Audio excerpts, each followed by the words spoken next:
sore kemarin, kajian sebelum iftar. Saya akan lanjutkan di halaqah subuhnya. Jadi insyaallah setiap saya mengisi halaqah subuh, kitabnya kita ganti sementara di bulan Ramadan adalah Kitab Siyam, kitab tentang puasa yang disusun oleh para ulama dari Darul Ifta Al-Misriyah, dari lembaga fatwa Mesir, tempat saya belajar dulu. Baik, sore kemarin kita sudah menjelaskan tentang keistimewaan bulan suci Ramadan ini. Di antaranya yang pertama adalah di bulan inilah diwajibkan berpuasa. Di bulan-bulan yang lain tidak diwajibkan berpuasa. Ini salah satu keistimewaan yang ada di bulan umat Islam saja. Atau tidak hanya disyariatkan untuk umatnya Rasulullah Muhammad SAW saja, tapi umat-umat terdahulu juga disyariatkan. Kalau soal Islam atau Muslim, memang tidak ada agama ini selain Islam. Jadi agama ini cuma Islam saja. Sejak Nabi Adam sampai sekarang agama yang diridhoi Allah, agama yang benar cuma satu, Islam. Jadi Nabi Isa itu tidak pernah membawa agama yang bernama Nasrani. Nabi Musa tidak pernah dengan Tauratnya membawa agama yang bernama Yahudi, bukan agama. Jadi agama nabi-nabi sejak Nabi Adam itu adalah Islam. Kemudian keistimewaan Ramadan yang kedua adalah nuzulul Qur'ani fihi, yaitu di mana Al-Qur'an diturunkan di malam Lailatul Qadar. Nah, khilaf para ulama, ada yang mengatakan turunnya Al-Qur'an ini di malam 17, ada juga yang mengatakan di malam 24. Jadi kalau nanti ada dengar orang mengatakan nuzulul Quran 24, enggak usah kaget. Memang ada riwayatnya sahih, yaitu sama-sama sahih, sama-sama hadis. Nah, ini tergantung mana yang lebih kuat. Tapi tidak ada jadi masalah. Mau itu malam 24 atau malam 17, yang jelas Al-Qur'an diturunkan di malam Lailatul Qadar yang disebut dengan Lailah Mubarakah. Kalau ada perempuan namanya Lailah Mubarakah, bisa dipanggil Lailatul Qadar. Sama aja itu. Jadi diturunkannya Al-Quran di bulan suci Ramadan, ini adalah salah satu keistimewaan. Bulan-bulan yang lain tidak mendapatkan keistimewaan ini. Maka Al-Quran ini sangat luar biasa sekali ya, istimewanya. Diberikan kepada Jibril, Jibril menjadi malaikat terbaik. Dari Jibril ke Nabi Muhammad, Nabi Muhammad menjadi Rasul terbaik. Dari Muhammad ke umat Islam, ke umat kita sekarang ini, kita menjadi umat terbaik. Kuntum khaira ummah. Diturunkan di bulan Ramadan, Ramadan menjadi bulan terbaik. Diturunkan di malam Lailatul Qadar, malam Lailatul Qadar adalah malam terbaik. Luar biasa. Ada di dada seseorang, maka khairukum man ta'allama al-Qur'an wa 'allamahu. Sebaik-baik kalian adalah yang mempelajari Al-Qur'an dan mengajarkannya. Al-Quran ini berefek. Di mana Al-Quran ini berada, tempat itu menjadi mulia. Mulai sejak Jibril ke Rasulullah, semuanya di pimpinan semuanya.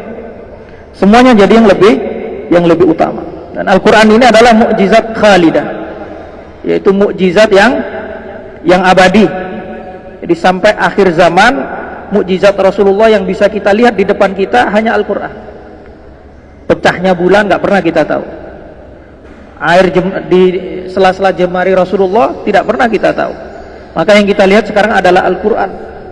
Maka penting kita mempelajari Al-Quran bukan hanya bagaimana cara bacanya yang benar, tapi bagaimana kita bisa mentadabburinya. Maka penting kita belajar bahasa Arab, penting kita belajar sastra Arab. Tujuannya untuk bisa merasakan.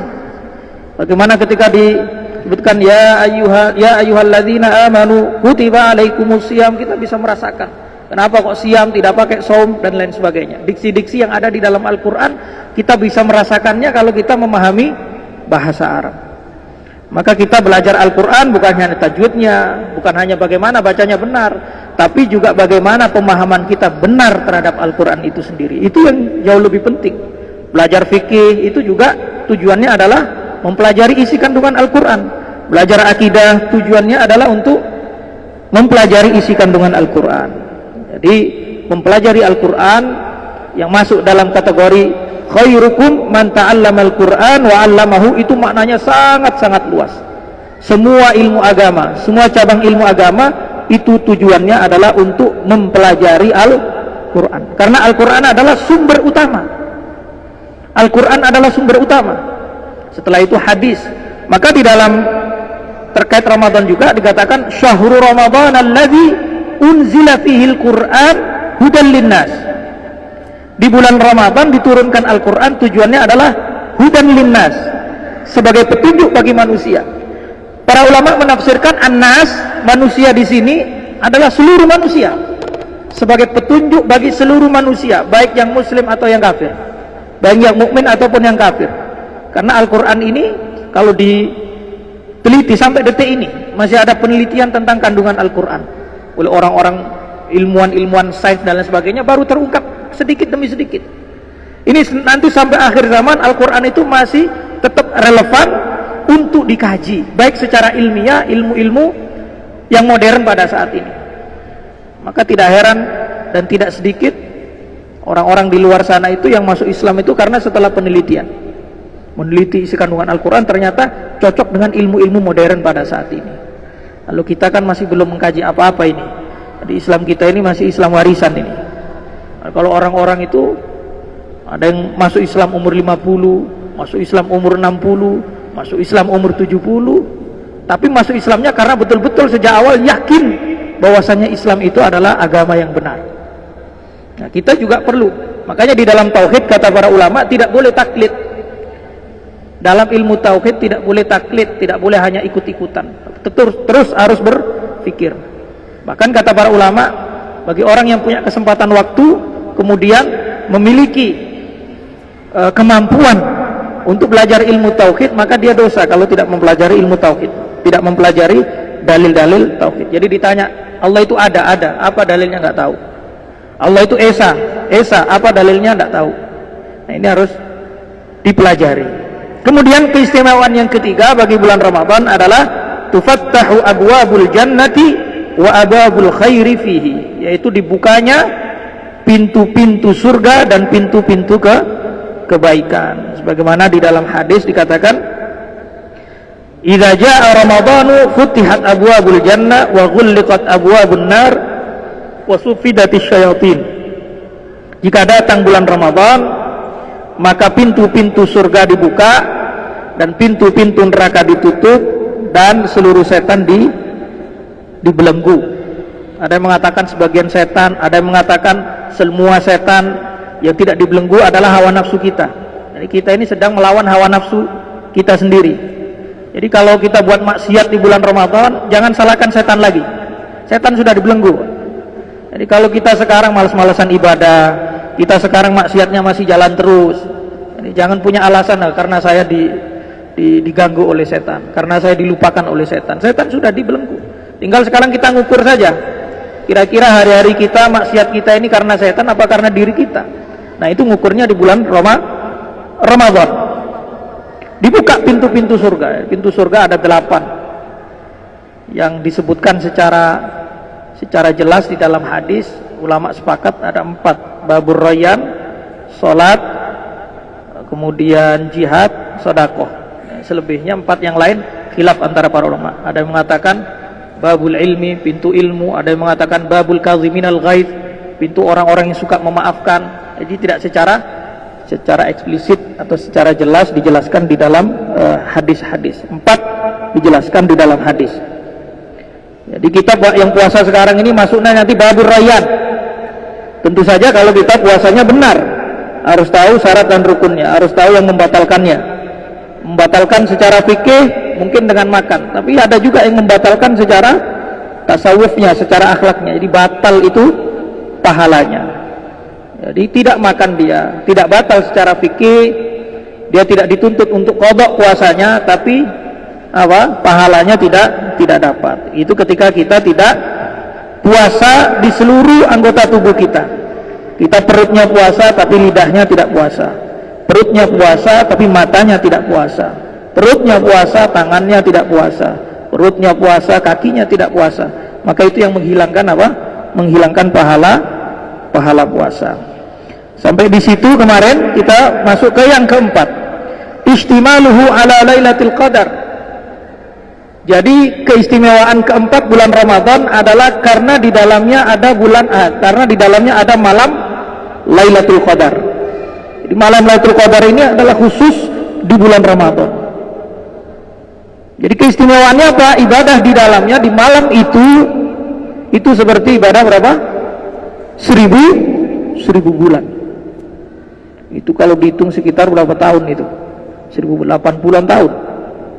Jadi itu harus betul-betul digiatkan. Maka kalau ibadah malam hari, jangan banyak tidur kalau Ramadan.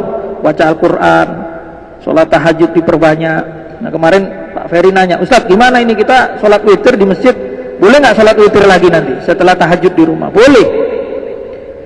Tapi caranya ada dua cara para ulama. Yang satu, karena kita sudah 3 di masjid kita zikr ini sudah 3 rakaat. Ketika nanti setelah sholat tahajud, karena kita ada 2 hadis tentang witir ini. Ada yang mengatakan la witrani fi lailatin, tidak boleh ada 2 witir dalam satu malam. Kemudian hadis yang kedua adalah ij'alu akhira salatikumul laila al-witra. Jadi jadikan akhir dari sholat malam kalian itu adalah witir yang paling terakhir. Bagaimana cara mensiasatinya? Kalau kita kan umumnya masyarakat Indonesia ini kan sholat witir di masjid kan, padahal ingin sholat malam lagi ketika di rumah nanti. Para ulama ada 2 cara. Ada yang mengatakan witir itu artinya apa? Ganjil. Jadi kalau kita sholat 3 itu, yang pertama itu masih dihitung genap, karena kita 2, 1 dihitung genap. Jadi 3 witir artinya ganjil. Maka untuk sholat witir yang malam itu ditambah 2 saja. Jadi satunya nggak usah ditambah. Kalau kita tambah lagi 1, maka jadi genap.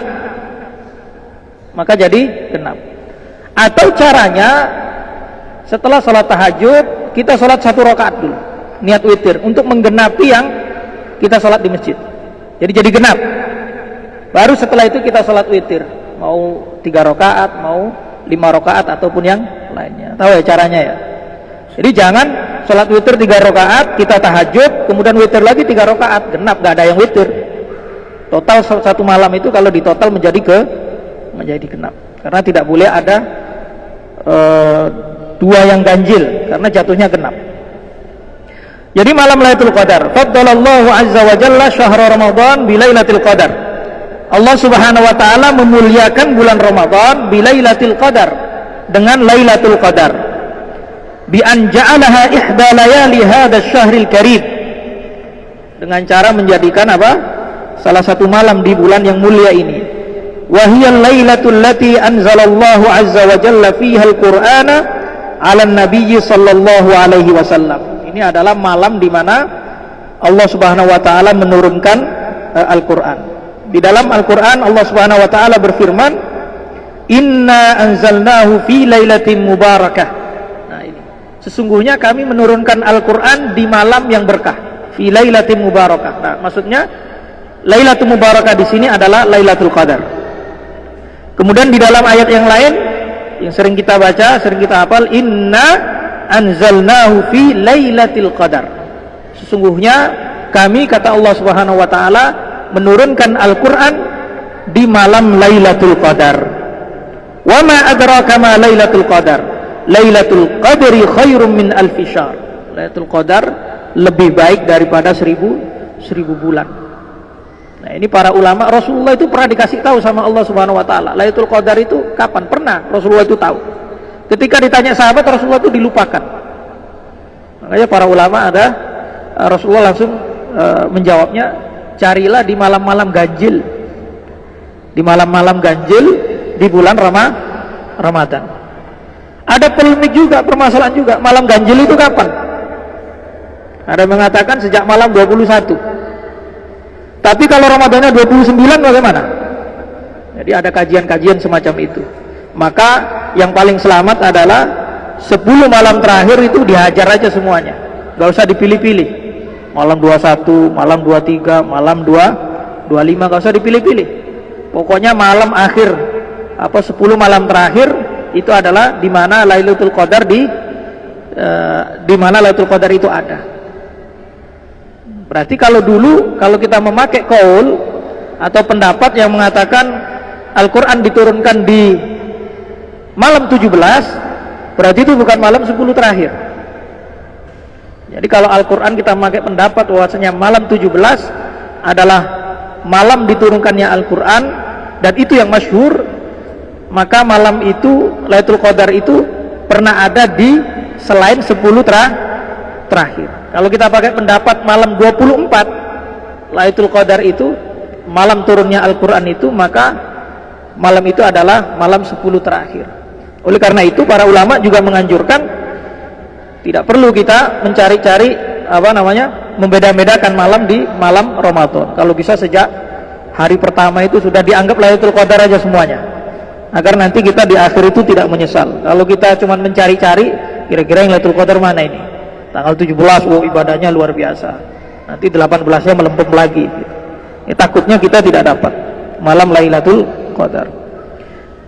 Ikhtisasuhu bi katsirin minal mustahabbat yata'akkad fi'luha fihi. Jadi di dalam bulan Ramadan itu juga memiliki keistimewaan, banyak sekali hal-hal yang sangat dianjurkan, termasuk ibadah-ibadah yang sudah sering kita lakukan. Ibadah sunnah dijadikan pahalanya seperti ibadah wajib. Ibadah wajib yang kita lakukan di bulan-bulan sebelum selain Ramadan, pahalanya dilipat gandakan sama Allah Subhanahu wa taala. Maka kita perbanyak, termasuk pahala thalabul ilmi seperti ini. Itu lebih besar dibandingkan di selain Ramadan. Iktikaf kita, kalau belum niat iktikaf, niat iktikaf. Pahala iktikaf kita jauh lebih besar dibandingkan di selain Ramadan. Semua ibadah dilipat gandakan. Maka sangat rugi kalau kita tidak mendapatkan kemuliaan di bulan ini. Wal barakat wa tanzilur rahmat wa kathratut tajalliyat. Akkada fiha ala fi'li katsirin minal mustahabbat ta'arrudan liminanillahi fi hadzal syahril karim, wa min hadhihi almustahabbat allati yata'ayyaluha fi Ramadan wa yu'azzamu ajruha fihi akthar mimma law udya fi ghairihi mudarasatul Quran. Jadi di antara hal-hal yang dianjurkan selama bulan Ramadan adalah mudarasatul Quran, yaitu mempelajari Al-Quran, karena ini adalah syahrul Quran.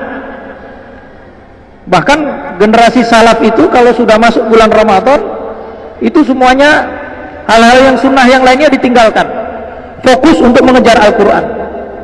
Bahkan sebenarnya juga sebagian ulama salaf itu kajian-kajian itu ditutup, kajian ditutup, semuanya fokus untuk membaca Al-Quran. Maka ada yang sampai satu hari itu hatam 2 kali, siangnya hatam sekali, malamnya hatam sekali, ada yang 3 kali. Itu bagaimana itu kok bisa? Nah ini memang beda-beda. Para ulama itu memiliki barakatuz zaman, memiliki keberkahan waktu, yang mungkin kita lakukan satu hari di tangan ulama itu bisa selesai dalam beberapa menit atau beberapa jam saja, karena dikasih karomah, dikasih keberkahan waktu, dikasih keberkahan waktu. Maka kalau kita sudah terbiasa baca Al-Quran, kita terbiasa beribadah, biasanya sama Allah dikasih keringanan. Orang yang biasa tahajud, bagi dia tidak ada masalah tahajud. Mau tidur jam 1, biasanya bangun jam 2, sama malaikat dibangunkan jam 2. Tapi kalau kita nggak punya kebiasaan, mau pasang waker kayak apapun, itu kalau nggak biasa bangun, ya tetap aja nggak bakal bangun. Mau suara sekenceng apapun, tidak bakal bangun. Orang kalau sudah punya kebiasaan, sama Allah dibantu, sama malaikat dibantu, secapek-capeknya kita akan dibantu. Kita sudah komitmen, setiap jam 2 kita sholat tahajud, atau setiap jam 3 kita sholat tahajud. Kita capek dari luar, baru tidur jam 1, di jam kita tahajud pasti bangun. Kalau nggak percaya, praktekkan. Kita punya istiqomah, sholat malam, secapek apapun di jam itu akan bangun kita.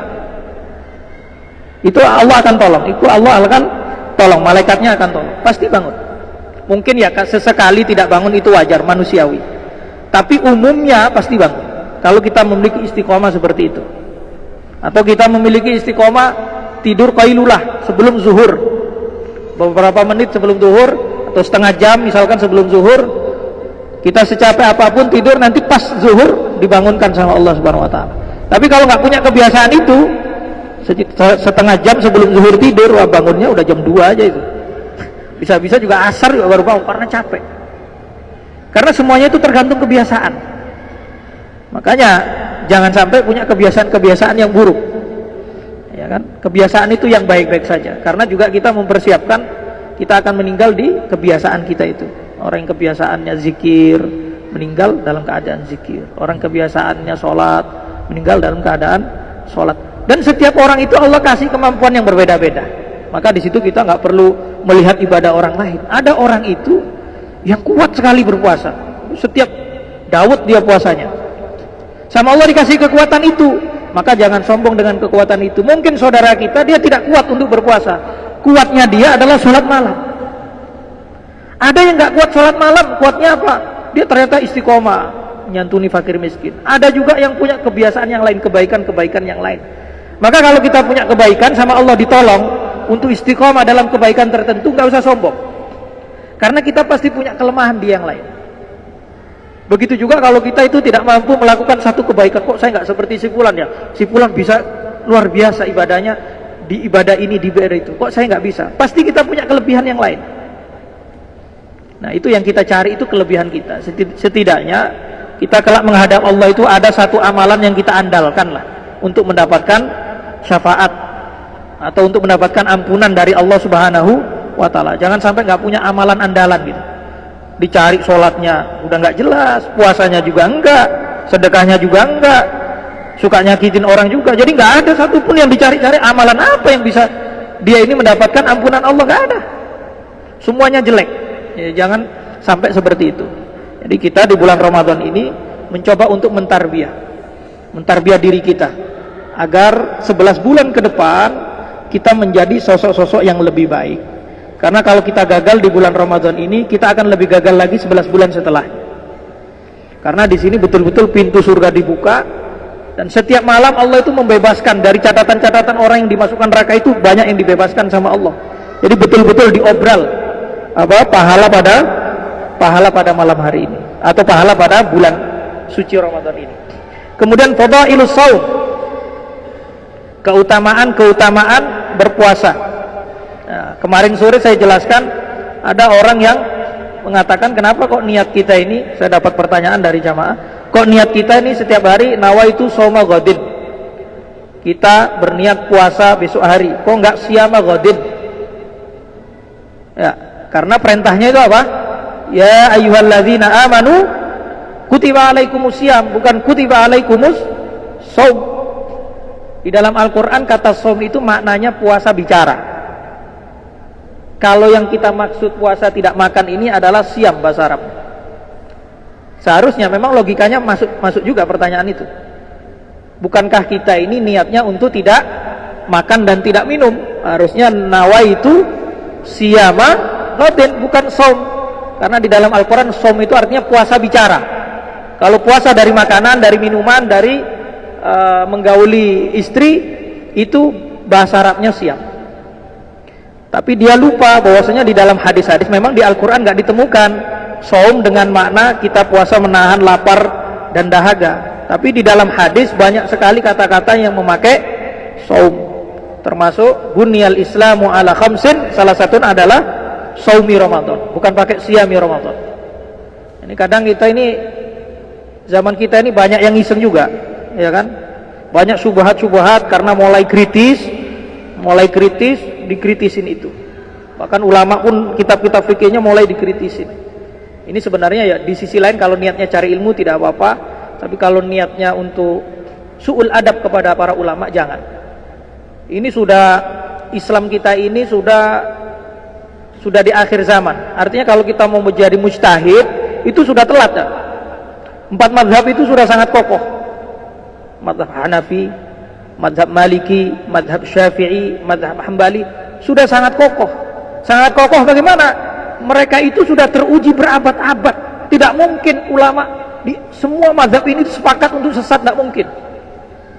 Karena mereka itu beda zaman, beda generasi. Maka kita sebenarnya tinggal makanan itu tinggal jadinya saja lah. Tinggal makan, ngikut ulama tidak makan. Dan mereka bukan orang-orang bodoh. Yang ijtihad itu orang-orang yang punya otoritas yang sangat luar biasa. Gak usah tanya kemampuan bahasa Arabnya, kemampuan ijtihadnya, kemampuan hadisnya, Imam Ahmad itu, Imam Bukhari hafal 300.000 hadis, nggak mendirikan mazhab sendiri. Imam Bukhari hafal 300.000 hadis dengan sanadnya. Bagaimana itu? Kita Arba'in Nawawi 40 saja, dites juga sanadnya juga ketukar-ketukar antara hadis yang pertama, antara hadis yang kedua. Ataupun matannya saja, hadisnya saja nggak hafal kita, 40 hadis. Kalau Arba'in Nawawi itu 42, jadi lebih dari 40. Itu kita mau mengkritik siapa? Ulama-ulama yang sudah kalibernya luar biasa itu. Itu satu suul adab, kita adabnya kurang dengan ulama-ulama kita. Khawatirnya kita itu malah tidak mendapatkan ilmu. Karena apa? Karena kita tidak hormat kepada ulama, ijtihad ulama. Baik, fadailus shaum, keutamaan puasa apa saja? Warada fi fadlis shaumi wa thawabihi katsirun minal ahaditsin nabawiyah. Banyak sekali hadis-hadis yang berbicara tentang keutamaan puasa.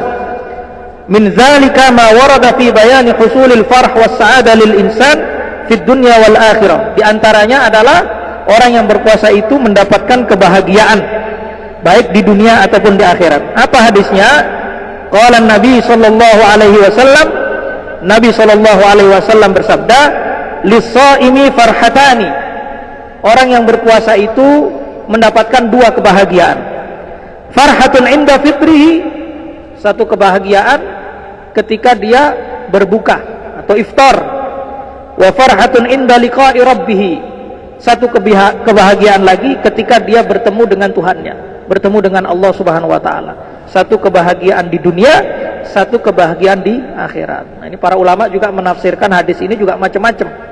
Bahagianya ketika iftar itu apa? Oh, udah selesai nih, nggak lapar lagi, kan senang kan?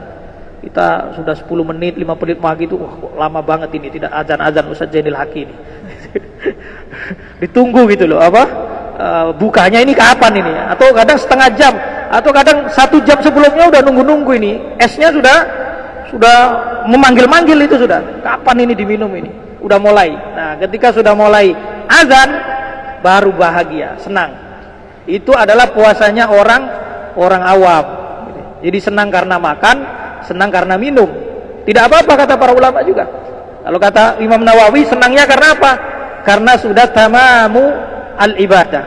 Karena sudah sempurna ibadahnya. Jadi kita al-imsak, sejak fajar tadi kita imsak, nahan makan dan dahaga dan hubungan suami istri sampai nanti ketika apa? Ketika sudah azan maghrib, sudah sempurna ibadah puasanya, baru dia bahagia. Jadi makannya pun makan sekadarnya saja. Tapi kata para ulama, dimaknai umum saja, karena tingkatan orang itu macam-macam. Manusia ini macam-macam tingkatannya, ibadahnya itu macam-macam. Jangan dibatasi ibadahnya karena sempurnanya ibadah, atau bahagianya karena sempurnanya ibadah, atau bahagianya karena apa? Karena sudah makan dan sudah minum, itu terserah. Yang penting bahagia. Orang yang sudah puasa ketika iftar itu bahagia. Bahkan anak-anak yang puasanya zuhur pun ikut bahagia juga. Yang penting bulan Ramadan ini bulan yang bahagia saja. Ketika nanti bertemu dengan Allah, bahagia yang kedua. Bahagia yang kedua, yaitu ketika melihat pahalanya, nikmat yang diberikan oleh Allah. Maka itu adalah kebahagiaan yang kedua. Ya, kalau bisa setelah Ramadan ditambah lagi 6 bulan Syawal nanti. Warada anna shauma yub'idu 'anil nari bikulli yawmin 70 sanah. Ada juga hadis yang mengatakan bahwasanya puasa ini dapat menjauhkan seseorang dari neraka bikulli yaumin 70 sana. Setiap satu hari puasa dijauhkan oleh Allah Subhanahu wa taala 70 sana. Jarak 70 tahun. Kira-kira kalau kita jalan selama 70 tahun, itu jaraknya berapa kilo? Nah, itu dibayangkan saja. Jadi satu hari kita puasa, kita dijauhkan oleh Allah jarak perjalanan 70 tahun.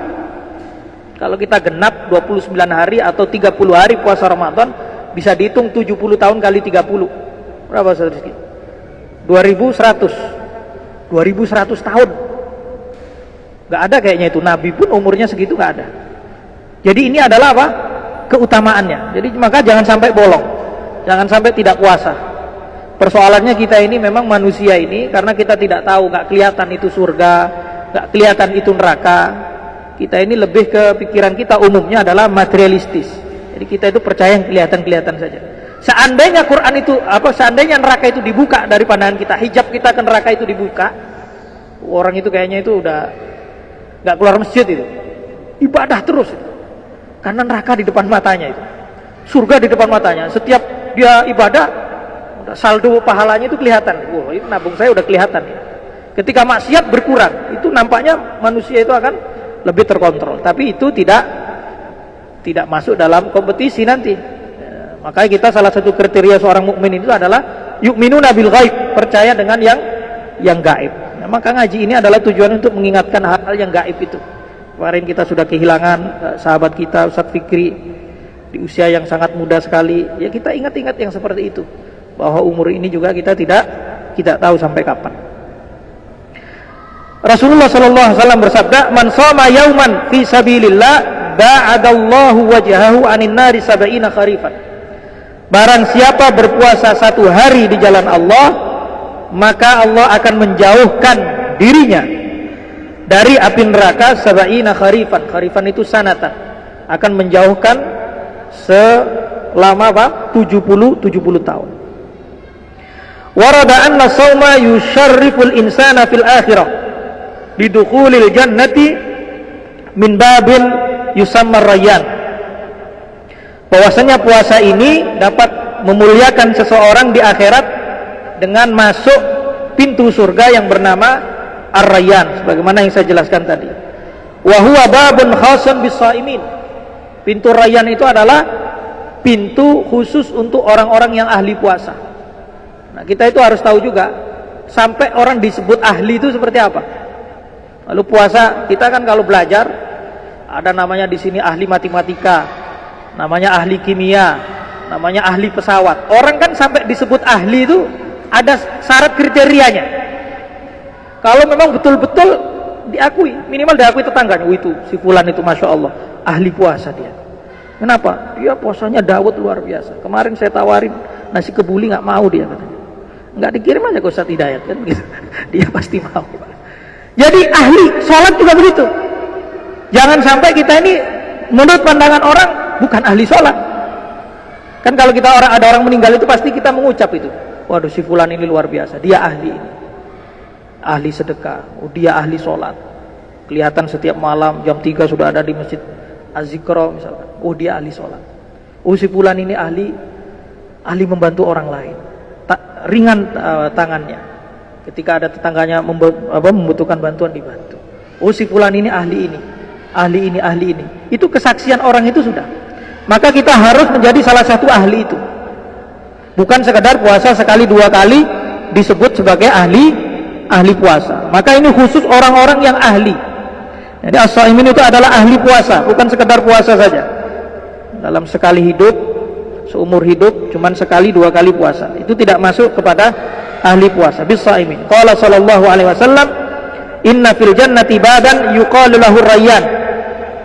Nabi sallallahu alaihi wasallam bersabda, sesungguhnya di dalam surga ada satu pintu yang disebut dengan Ar-Rayyan, yadkhulu minhu shaimun yaumal qiyamah, yang akan dimasuki oleh orang-orang yang ahli puasa pada hari kiamat. La yadkhulu ma'ahum ahadun ghairuhum, tidak ada satupun orang yang boleh masuk selain mereka. Itu sudah ada yang jaga, Pak. Babur Rayyan, nggak ahli puasa nggak boleh masuk. Nanti ada babu sholat, ada pintu sholat, nggak ahli sholat nggak boleh masuk, ada jaga malaikat. Jadi kita tergantung kita mau jadi ahli apa, ya minimal salah satu itu kita ahli. Kalau kita ahli semuanya, sholat kita luar biasa, puasa kita luar biasa, sedekah kita luar biasa, ngaji kita luar biasa, kita juga suka memaafkan orang lain, 8 pintu surga kita semuanya ahli, maka dipersilakan oleh malaikat udah masuk dari pintu manapun. Nah, kalau kita bisa, kita akan menjadi hamba yang seperti itu, seperti Abu Bakar. Ketika tanya kepada Rasulullah, saya masuk pintu yang mana Rasulullah? Kamu masuk pintu yang mana aja yang kamu mau. Karena Abu Bakar ahli semuanya. Tidak ada sahabat yang bisa mengalahkan Abu Bakar. Abu Bakar itu ketika subuh ditanya sama Rasulullah, siapa yang sudah sedekah? Abu Bakar. Siapa yang sudah menjenguk orang sakit? Abu Bakar, angkat tangan lagi. Siapa yang ngantar jenazah? Abu Bakar. Subuh, Pak. Dari bangun sampai sholat subuh, ba'da subuh ditanya, semua yang ditanya Rasulullah itu Abu Bakar sudah melakukan, sahabat yang lain belum melakukan. Nah, itu memang keistimewaan keutamaan Abu Bakar, tidak bisa diterapkan kepada semua orang. Bahkan Umar bin Khattab sendiri ketika mau menyaingi sedekahnya Abu Bakar nggak mampu, karena Abu Bakar itu tidak menyisakan sedikit pun hartanya, semuanya di jalan Allah. Kalau Umar bin Khattab berapa? Separuh hartanya. Jadi setiap orang punya maqam, setiap orang itu punya tingkatan dalam beribadah. Jadi kita menjalankan maqam kita masing-masing. Jadi tidak perlu kita terlalu sombong dengan maqam kita, juga tidak perlu kita merendahkan amalan-amalan orang lain. Yuqalu aina shaimun. Ketika nanti di akhirat dipanggil oleh malaikat, aina shaimun? Mana orang-orangnya ahli puasa itu? Fayadkhuluna minhu, maka mereka masuk dari pintu ar-rayyan tersebut. Fa idza dakhala akhiruhum, kalau sudah jamaah ahli puasa ini sudah masuk semuanya, kelompok yang terakhir sudah masuk, orang yang paling terakhir masuk, ughliqa falam yadkhul minhu ahad, pintu surganya ditutup, pintu rayyannya ditutup, tidak bisa masuk semua. Maka kita bisa bayangkan di saat itu, kalau kita tidak masuk kriteria 88-nya, luar biasa. Itu bisa-bisa masuk pintu rayyan ahli puasa, kita nggak masuk kategori, ditutup, kita masih di luar surga. Untung kalau kita dijebloskan ke neraka kita. Nanti pintu sedekah sudah masuk semuanya, ternyata kita nggak dipanggil, gagal lagi. Pintu salat dibuka, nggak masuk lagi kita kriteria. Ini yang kita khawatirkan. Oleh karena itu di bulan Ramadan ini, mari sama-sama kita meningkatkan ibadah kita. Kita tambah satu hadis lagi, warada anna as-shauma yurdillaha ta'ala anis sha'im wa an raihati famihi rahma karahatin nasi lahat. Ada sebuah hadis yang mengatakan bahwasanya puasa itu dapat membuat Allah Subhanahu wa taala ridha. Ya kan, ridha, akan ridha dengan apa? Dengan baunya, bau mulutnya. Meskipun apa? Rahma karahatin nasi lahat, meskipun manusia itu sering tidak suka. Jadi orang puasa itu baunya memang kurang enak, ya kan? Karena sudah lama diam, mulutnya dibuka, baunya nggak enak. Walaupun manusia ini tidak suka, tapi Allah itu sangat menyukai bau mulut orang yang berpuasa. Di dalam sebuah hadis Rasul mengatakan, "Walladzi nafsi biyadihi," demi Allah, la khalufu famis shaim atyabu indallahi ta'ala min rihil misk. Demi Allah, kata Rasulullah sallallahu alaihi wasallam, bau mulut orang yang berpuasa itu jauh lebih wangi, jauh lebih baik, jauh lebih bagus indallah, di sisi Allah, min rihil miski, dibandingkan baunya minyak misik. Minyak misik itu adalah minyak yang mahal, minyak yang paling wangi, itu masih kalah dengan bau mulutnya orang yang berpuasa. Di mana? Di sisi Allah. Di sisi Allah. Maka kalau ada orang yang baunya mulutnya nggak enak karena puasa, nggak usah dihina. Itu lebih wangi dari mulut kita, karena dia berpuasa. Maka ini terakhir juga, nanti saya kira ada program bagus ya, one day one juice yang saya lihat di grup. Kalau hatam, mungkin Ustaz Ferry ya, kita bisa doa bareng-bareng itu. Karena salah satu kebiasaan generasi salaf itu, kalau ada hataman itu ngundang-undang orang. Atau Anas bin Malik itu kalau hatam Al-Quran seluruh keluarganya dikumpulkan, karena itu adalah waktu mustajab untuk berdoa. Maka kalau kita program di Kampung Sunnah ini ada yang sudah hatam atau hataman yang bareng-bareng, itu bisa juga nanti setiap mungkin ada sehari misalkan hatam, karena mungkin dibagi 30 orang, satu hari orang satu juz, satu hari orang satu juz, setiap hari hatam di Kampung Sunnah. Bisa juga setiap kita halaqah subuh sini ada doa khatmil Quran, dan kita kita keluarkan hajat-hajat kita, karena itu adalah waktu mustajab. Kita juga kalau sudah hatam misalkan, ya minimal itu keluarga kita, satu rumah kita dikumpulkan, anak istri kita dikumpulkan, ayo kita doa-doa bareng-bareng. Kalau memang tidak bisa mengumpulkan satu kampung, itu adalah salah satu tradisi yang dilakukan oleh sahabat Anas bin Malik, dan juga tabi'in, dan juga tabi'ut tabi'in, dan para ulama sampai saat ini. Mungkin itu saja yang bisa saya sampaikan untuk pagi hari ini. Semoga ada manfaatnya, kurang lebihnya mohon maaf. Kita berdoa. Bismillahirrahmanirrahim. Allahumma shalli ala sayyidina Muhammad wa ala ali sayyidina Muhammad. Walhamdulillahi rabbil alamin. Hamdan yuafi ni'amahu wa yukafi mazida. Ya Rabbana lakal hamdu kama yanbaghi li jalalikal karim wa 'azimi sultanik. Allahumma inna nas'aluka salamatan fid din wa afiyatan fil jasad wa ziyadatan fil ilmi wa barakatan fil rizqi wa taubatan qabla al maut wa rahmatan 'inda al maut wa maghfiratan ba'da al maut Allahumma hawin alaina fi sakaratil maut wan najata minan nar wal afa indal hisab. Rabbana la tuzigh qulubana ba'da idh hadaitana wa hab lana min ladunka rahmah innaka antal wahhab. Rabbana atina fid dunya hasanah wa fil akhirati hasanah wa qina adzabannar. Subhana rabbika rabbil izzati amma yasifun wa salamun alal mursalin walhamdulillahi rabbil alamin. Al-Fatihah.